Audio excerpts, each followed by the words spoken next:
공매도가 1년 2개월 만에 재개된 지 2주가 조금 지났습니다. 5월 3일부터 시작됐습니다. 주가 폭락과 같은 일부 투자자들이 우려했던 상황은 아직까진 벌어지지 않고 있는데요.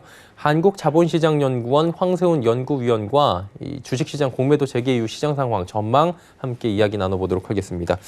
위원님께 바로 여쭤볼게요. 일부 재개가 됐는데 아직까진 별다른 시장의 영향이 크진 않다 이렇게 보고 있어요. 어떻게 생각하십니까? 네, 일단 공매도가 부분 재개된 이후로 코스닥 시장과 코스피 시장에 유의적인 영향을 미쳤다고 평가하기는 어렵습니다. 시장 전체가 크게 흔들리는 모습이었다기보다는 공매도가 재개되었음에도 불구하고 시장은 굉장히 안정적인 흐름을 이어갔다라고 평가할 수 있을 것 같고요. 현재 인플레이션에 대한 우려 때문에 주가가 하락하는 모습들이 나타나고는 있습니다만 이게 이제 공매도 재개의 직접적인 결과라고 해석하기에는 분명히 큰 한계가 있다라고 봐야 될 것 같습니다. 전체적으로 시장에 크게 무리 없이 공매도 재개가 잘 안정적으로 지금 이루어지고 있다 이렇게 평가해 볼 수가 있죠. 예, 버블을 조금 이제 내려주는 순기능 이런 말씀을 좀 해주시는 것 같은데 구체적으로 주식시장에서 공매도의 순기능은 무엇입니까? 네, 일단 공매도 재개에 있어서 가장 기대할 수 있는 효과는 버블을 완화시키는 그런 효과라고 볼 수가 있겠죠. 공매도가 재개된다고 해서 버블이 100% 차단된다 이렇게 평가하기는 어렵습니다. 완화 정도 이제 평가가 가능할 것 같고요. 특히 개별 종목 단위에서 그동안 이제 과열 우려들이 조금 상대적으로 강하게 제기되었던 그러니까 바이오 종목이라든지 이런 이제 업종에 있어서의 그 버블 완화에 있어서는 일정 부분 그 역할을 충분히 수행할 수 있는 것이 아니냐라고 이제 평가를 해볼 수 있을 것 같고요. 실제로 일부 종목에 대해서는 이제 그동안 지나치게 급등해왔던 주가에 대해서 어느 정도 제동이 걸리는 모습들이 나타난다고 평가해 볼 수가 있습니다. 버블을 완화시키는 기능, 그리고 이제 부정적인 정보들이 주가에 반영될 수 있는 그런 경로의 역할을 하고 있다. 충분히 이렇게 평가해 볼 수가 있죠. 그런데 지금 이제 부정적 영향이 아직까지는 굉장히 큰 것 같습니다. 투자자들의 불만도 굉장히 큰 상황이다라고 인식할 수 있는데요. 제도적 보완 필요하잖아요. 어떤 부분이 필요하다고 보십니까? 네, 일단 공매도 제도에 있어서 가장 중요한 부분들은 개인들도 공매도를 일상적인 투자 전략으로 활용할 수 있도록 이런 부분들에 있어서 제도적 보완이 이루어지는 것이 굉장히 중요한 방향성이라고 볼 수가 있습니다.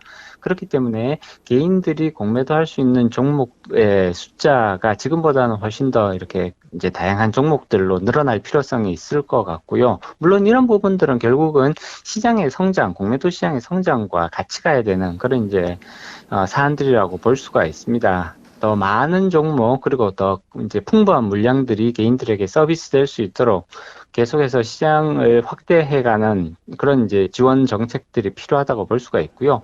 개인들에 대해서 현재 60일의 상환 기간들이 이제 적용되고 있습니다. 조금 짧다는 평가를 내리지 않을 수가 없고요.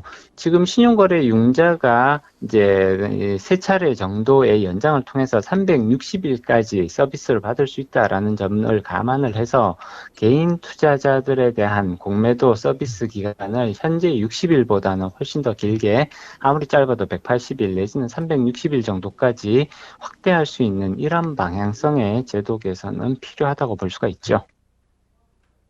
제도 개선 말씀해 주셨습니다. 그렇다면 이제 지금 공매도가 코스피 200 종목, 코스닥 150 부분 재개입니다. 사실 알고 보면. 전면 재개의 적당한 시기, 코스닥 종목에 영향이 좀 클 것 같은데 이 부분은 어떻게 보십니까? 지금 현재 상황을 보면 공매도 코스피 200 종목, 그다음에 코스닥 150 종목에 대해서 공매도가 이제 부분 재개가 되었는데 시장에 큰 충격은 없었다고 평가할 수가 있습니다. 사실 이러한 점들은 전면 재개가 된다고 하더라도 시장 전체 지수에 크게 영향을 미치기는 어려울 가능성이 높음을 시사를 하고 있죠. 그렇기 때문에 전면 재개의 시점도 이제 조금 우리가 충분히 지금 가시권에 들어와 있다라고 예상을 해볼 수가 있습니다. 시장의 반발이 어느 정도는 있다고 하더라도 전면 재개의 시점, 올해 안에 전면 재개하는 방안들을 검토해 볼 필요성이 있겠죠. 사실 이전에 그런 이제 공매도 활동들을 이렇게 평가를 해보면 주로 대형주를 중심으로 해서 공매도가 집중되어 왔던 그런 현상들이 관찰이 되거든요.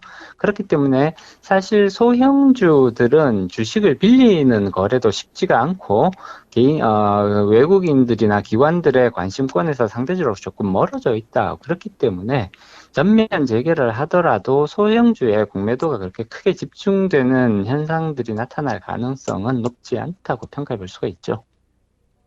예, 공매도 재개 이후 지금 시장 상황, 보완, 개선점 등까지 짚어봤습니다. 황세훈 한국자본시장연구원 연구위원과 함께했습니다. 잘 들었습니다.